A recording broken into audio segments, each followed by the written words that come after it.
What's up, everybody? This is your boy Marlon back at it again here with another review for you guys. This is for the Xbox/Bethesda showcase that just finished up a while ago, and they literally showed over 30 plus games, right?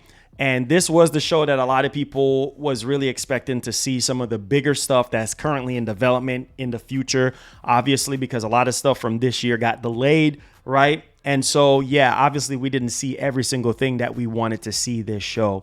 And I will have a score towards the end of this review and everything. So they showed over 30 plus games here.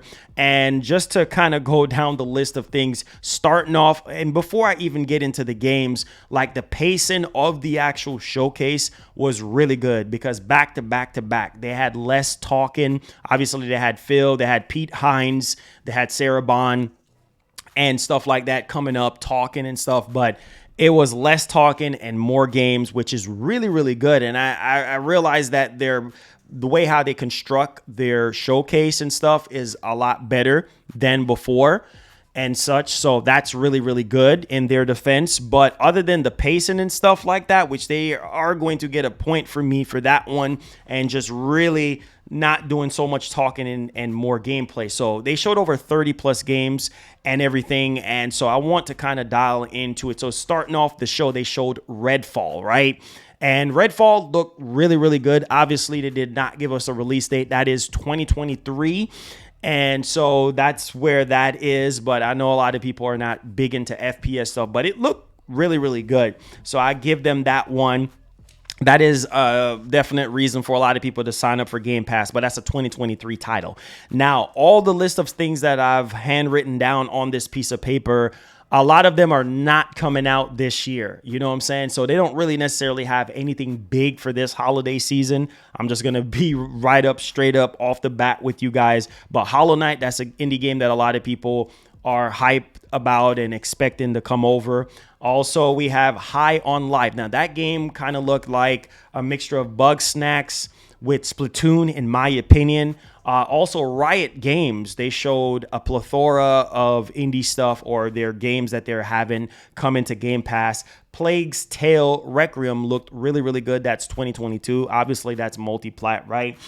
Forza Motorsport. Oh, my God. Literally the best looking thing that they have shown at the showcase was Forza, like down to the cars, the graphics, the gameplay, the environment, the water, the ray tracing, the attention to detail on the cars looks breathtaking, looks next gen. I'm like, holy freaking cow. I was hoping and wishing that it would come out this year. That was literally the only game besides Redfall. Now, Starfield, which I'm going to get towards the end, did not blow me away. And I have my reasons why. Like, it's just a lot of different elements of it. But yes, Forza Motorsport looked really incredible. Cannot wait. Obviously, that's 2023 because we were getting reports basically stating that, hey, listen, it's targeting 2023, not 2022. So unfortunately, that's out of the question. But man, that game looked very high quality, and it really gives hope for a lot of people to expect high quality games from a subscription service like Game Pass. Also, Flight Simulator. Again, not a big Flight Simulator fan, but they showed off some 40th anniversary stuff. And obviously that's coming out around in November, and in Halo Infinite as well for additional stuff. I was hoping to really see some Halo Infinite presence there, like maybe co-op or something bigger for Halo Infinite, but obviously not. And that's supposedly a big IP for you. All right. So there you have it. That's the first half right there. Third party wise, we saw Overwatch. Now, generally speaking, I'm not a big Overwatch guy. I played it in the beginning when it first came out for a little while. But again, Overwatch 2, that's third party, October 4th on that one, early access.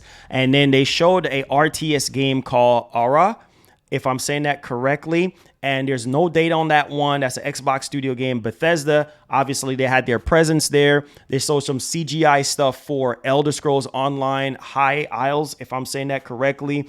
And obviously, that's coming out next week. That's actually a DLC, and that's September 2022. Forza DLC for Horizon 5, and that's July 19th. So I know a lot of people are going to be dialing into that one. That's Hot Wheels if you're into that. Ark, That's with Vin Diesel and everything like that. That's 2023. And obviously we did not get any gameplay. Now, Scorn, not a big fan of Scorn at all. I'm just going to be honest with you guys. Now, there's another game called Flintlock, okay? Now, that is early 2023, I believe. It looks like God of War and a mixture of, I don't know. It had the gun and stuff like that, and obviously with the axe. So I can't really put a finger on what else it's actually mixed with, but it just looked good. It just had that God of War melee combat approach and everything, and that's multi-platform. I actually thought that that was a new IP for Xbox, but that's multi-plat. Also, they showed off a new Minecraft game. Don't really care about Minecraft, but for people who do, then I'm guessing that's a big plus. That's 2023. Lightyear Frontier 2023. Not a big fan of that game. Gunfire Reborn, that's 2022. That's an indie game. Bendig Fox, right? That's an indie game. And we also have As Dusk Falls, right?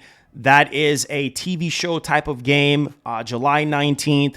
Again, you have solo and multiplayer. Not impressed with that game. That's just not my cup of tea. And we have Norika. Basically, that's another game that's coming out this year.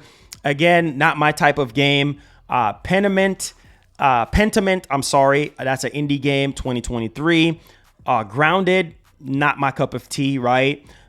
We have Airban, if I'm saying that correctly. That's 2023. Diablo 4, right? Now, obviously, some of you guys were very, very excited about Diablo 4. They showed it running on Series X and everything like that. I believe that game is 2023, if I'm not mistaken.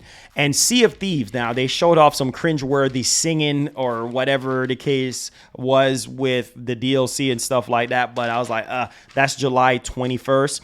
And then Ravenlock, they showed that one. That's 2023.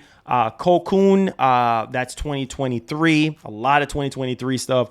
Wolong, if I'm saying that correctly, that's 2023. That's a JRPG. And I understand that Microsoft is trying to expand in that area when it comes to JRPGs. So that actually looks good on them. That's day one on Game Pass. And then the highlight reel for a lot of people was Persona 4, 3, and 5 on Xbox. Obviously 2022 there.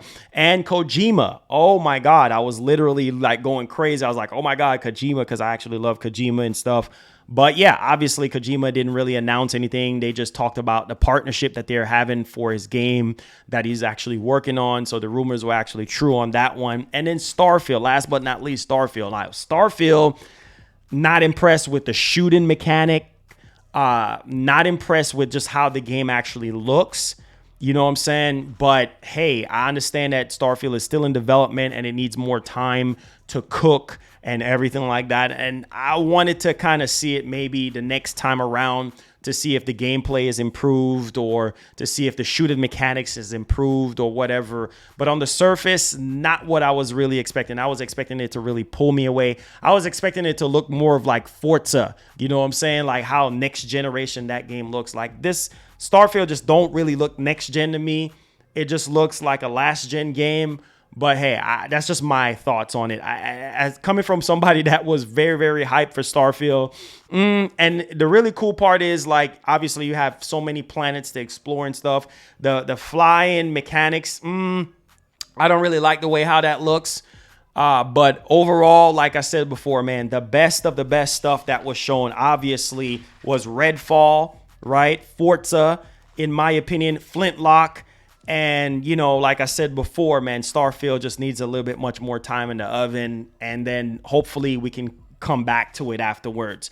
But the high quality stuff, like where is Hellblade 2, right? Where is Avowed? Where is the Marcus Phoenix or the Phoenix Collection built with Unreal Engine 5 stuff? You know, like all of that stuff. State of Decay 3, I already know that was not going to be there. Fable, there was a high possibility that that was not going to be there.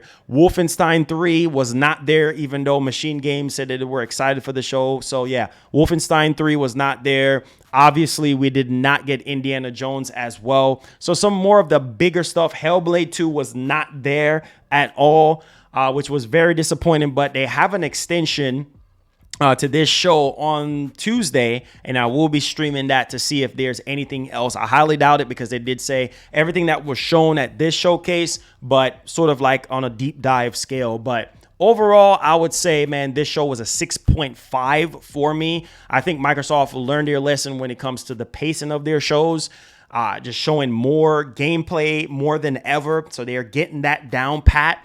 But man, some of the games, the bigger stuff was just not there in my opinion. So 6.5 out of 10. Can't wait to see what's next for Microsoft. But yeah, man, it was kind of underwhelming for me, going into the show because I was a little hype and I was expecting to really see, like, especially Avowed. I mean, that game is very exciting next to Starfield for me. But the rest of the stuff, like Perfect Dark, all that stuff, I understand is years out, maybe another 2-3 more years out and what have you. But let me know your thoughts in the comment section about what you think about Microsoft, showcase today and everything / Bethesda. All right. Thank y'all for the support, man. And peace. We're out of here.